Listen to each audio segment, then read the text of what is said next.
Bless you, everyone, and welcome to another episode of Yvonne Brooks TV. Thank you so much for those of you that have joined me over the last 2 weeks. I'm very excited to have the opportunity to be doing this, and I know it's just the two of us, so please just enjoy what I have to say to you today. Last week I spoke about my mom's journey into Alzheimer's and dementia. And I had quite a few good responses to that. People who made comment to say that it was useful, that it was helpful, or that it was comforting. And because my mom's journey wasn't just a week or two, there are so many things that I could share. So before I move on to a new subject area, I would like today just to talk about a couple of other things that surrounded my mom's journey. Now, of course, when you're growing up, your parents always say to you, "Don't you put me into a home." And my mother always swore that she wouldn't go into a home. But what happens when you have no other options? Because after the first couple of years, my mom started deteriorating in a way that she could really no longer live on her own. But I tried to sustain her in her own apartment. But when she got to the stage where she didn't know how to switch on the lights or switch them off, she didn't know how to put the TV on or switch it off. She forgot how to turn on the cooker, except in the middle of the night where suddenly she would remember how to do that. And the fire brigade had to come out a couple of times, you know. So it wasn't that I didn't want her to live with me. I would have loved to have her living with me. But I was still working full time. And my house is a townhouse, so it was just like 3 flights of stairs. And believe it or not, my mother found it difficult to negotiate stairs. And even when she would come to the bottom, she would then try to go down another layer of steps. So the house wasn't practical for her. Plus she needed to be watched and cared for all the time. So in the end, I had to make the decision to find a home that she could stay in and be looked after. Now, I don't know for anybody else who's had to put their mom into a care home, but for me, it was one of the worst days of my life. It was worse than taking my kids to school, you know, on their first day when they run into the classroom and they're so excited and I'm leaving the playground crying. It was worse than that because this was my mom. This was my mother. And I remember the months and the years as we were heading towards this, I would often feel lost and lonely because somebody who had always looked after me, who was my parent, was now no longer able to do that, no longer in that position. And I was quite scared. I almost felt like a child again because my mother was no longer my mother. In fact, I became her mother and I became the person that had to make the decisions about her care and her well-being. So the day came when I had to take her into the home. We'd been there, we'd looked around, we'd spoken to the staff. She was going to have a room of her own and she could take some of her things into the room with her. And I remember taking her there and staying with her for a while and feeling so bad that I didn't want to leave, but realizing that eventually I had to leave. And I thought my mom was going to sort of have some kind of an outburst or say, "Where are you going? What are you doing? You're leaving me here. Where is this place?" She didn't do any of that. I said to her, "I'll see you tomorrow." And then I said goodbye and I walked away and I had to walk really fast. As I got to the lift, I got into the lift and thank goodness I was on my own. But I cried so badly. I was heartbroken because I never thought the day would come when I would be doing this to my mom. And of course it felt so negative at the time, but I knew that it was for the best.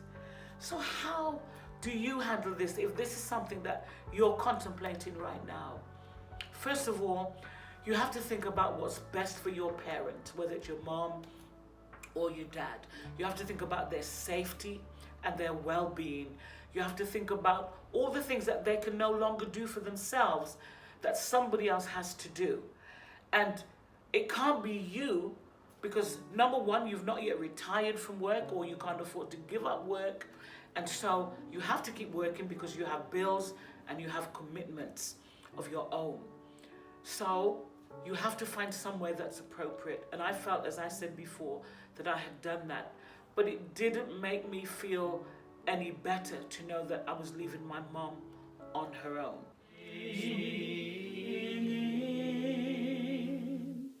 And he walks with me, and he talks with me, and he tells me I am his own,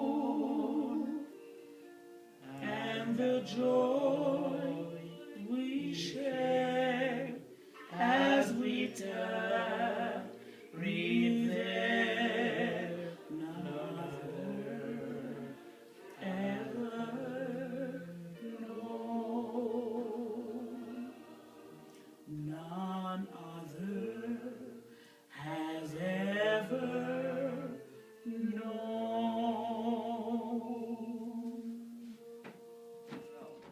So once your mom's in the home or your dad's in the home, I think what I tried to do was make sure I saw my mom every day.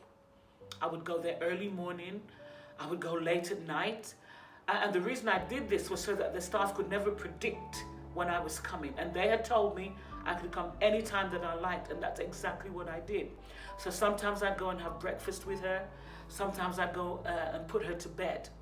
But one of the things that I always did was that every Sunday I would go and bring my mom to church. So Saturday nights, I would take her clothes, because at first I had taken a lot of her clothes into the home, but if they got to the laundry, you never saw them again. So I would keep her Sunday clothes at my house, and on a Saturday night, I would drop the clothes off, and then the staff would dress her in the morning after breakfast, and then I would go and finish getting her ready and take her to church with me. Now, the miraculous thing was that as soon as my mom stepped into the church building, then it was as though she wasn't having dementia at all. She would find her seat. She would sit down. When it was time to worship, she would worship. She would find her Bible. And even though she couldn't find the scripture in the Bible, she would hold her Bible. She would play the tambourine and she would sing. And so that was wonderful. In fact, a lot of people at church didn't even realize that my mom had dementia or Alzheimer's, because when she was in the church building, her behavior was normal. So that was totally amazing. Now, when your parent goes into a home, you need a support system, not so much for you, but for your parent. And so I was so blessed at my church to have people who cared about my mom. And what they did, I got a rota together of various people who my mom knew very well when she was well. And they would go and sit with her. They would go and read. They would go and sing with her. And it was amazing, because the more visits that your parent has, it's the longer you can anchor them here in this world rather than into the world of Alzheimer and dementia. So my brothers would come from time to time, but mostly it was the church people that helped me and supported my mom. And it was amazing. It really made a difference to her.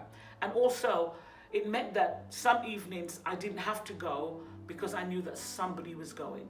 Of course, my kids and my husband also were very, very supportive. But you must also look after yourself. It's different when your mom is in a home, because she's no longer in your immediate presence like 24/7, because that can be very, very taxing. But also, if you're always rushing to be somewhere, so you're rushing to get to work, you're rushing to get to the home to see your mom, you're rushing to go and make sure her clothes are ready, you're rushing to get home to do your normal work, so that's your shopping, your washing, your ironing, your housework, life can become very pressurized. And so you must make sure that as much as you can, because it is difficult, that you make yourself a little bit of a priority. So I would recommend that you make sure you have a massage at least once a month. Take extra good care of your health, because stress now becomes a determining factor that actually impacts the organs in your body and causes pressure on the system. And you yourself could become ill or run down if you're not looking after yourself. And if it is your parent that's in the home, then you always feel the pressure more than your spouse or your kids. So you have to learn how to relax, how to have times of meditation, how to have times away from everybody. It doesn't have to be a long time, just a few minutes where you can actually reflect on your own thoughts and be introspective. And if it's going to be a long-term thing of caring for your parent, then you must do this. Otherwise, you will not be able to sustain the journey. So that's a couple of the things that people wanted to know about.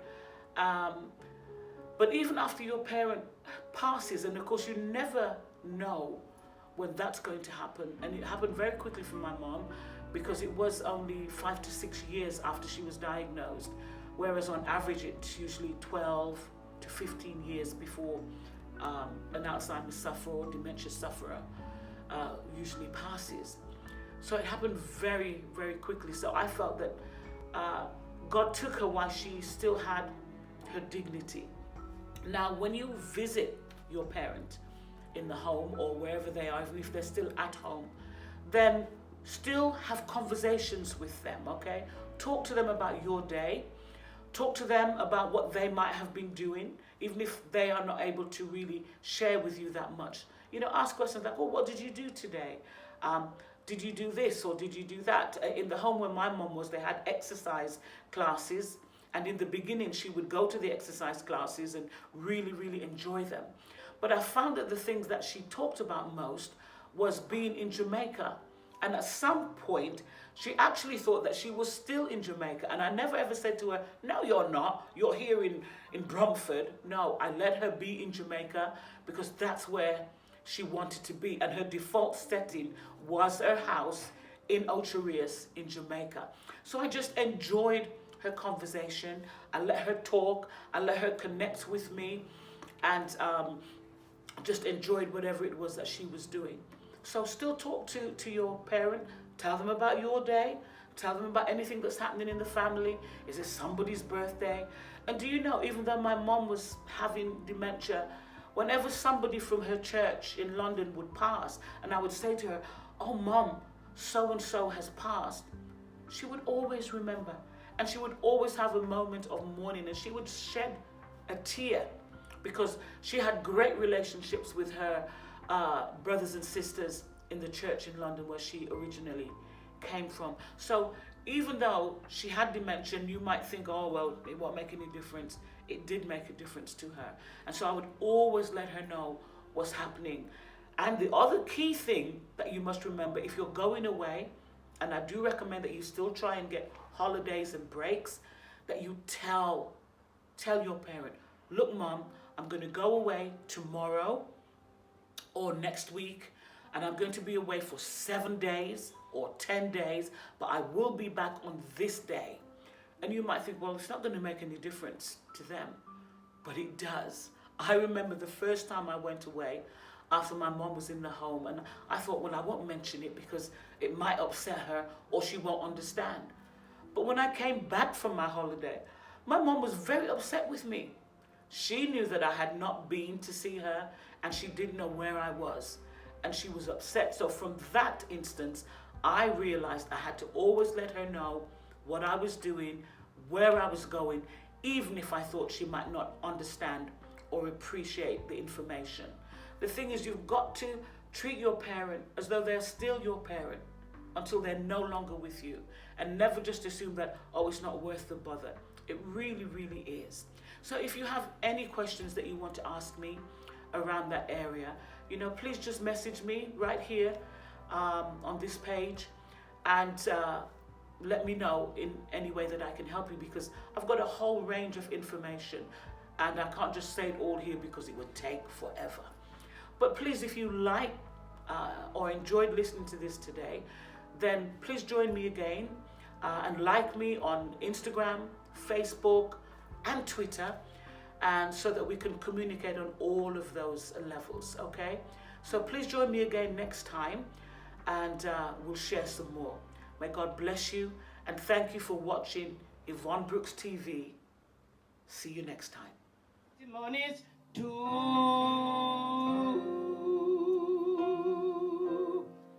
It took a miracle to put the stars in space. It took a miracle to hang this world in space. But when he saved my soul, when he cleansed and makes me whole, it took a miracle of love and grace. It took a miracle to put the stars in space. It took a miracle to hang this world in space.